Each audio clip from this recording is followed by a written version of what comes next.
A top Ukrainian official says Russia is sending more troops to capture a key city, and Ukrainian forces are having more trouble keeping the Russians out.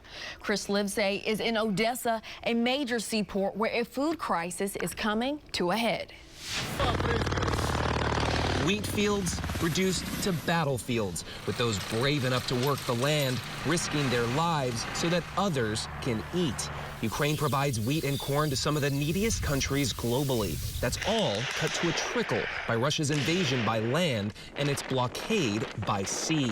The Kremlin is using food supplies as a stealth missile against developing countries.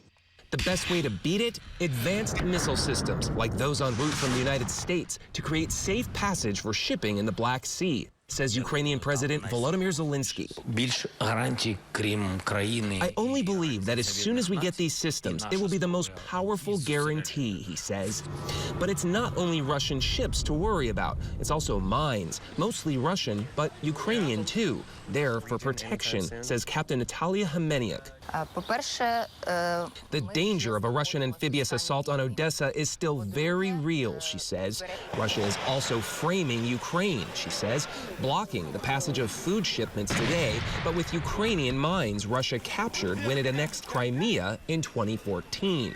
As fears mount of a worsening global food crisis, France has urged finding a so-called off-ramp for Vladimir Putin's disastrous war, one that would avoid humiliating the Russian president. What do you say to that?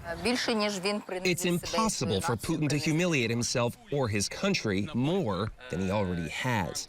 U.S. Secretary of State Antony Blinken has called Russia's food blockade nothing short of blackmail, accusing them of pilfering the grain and then selling it themselves for their own profit. We've spoken to farmers here on the ground. They tell us it's not just their grain that's being stolen, it's also their equipment like tractors.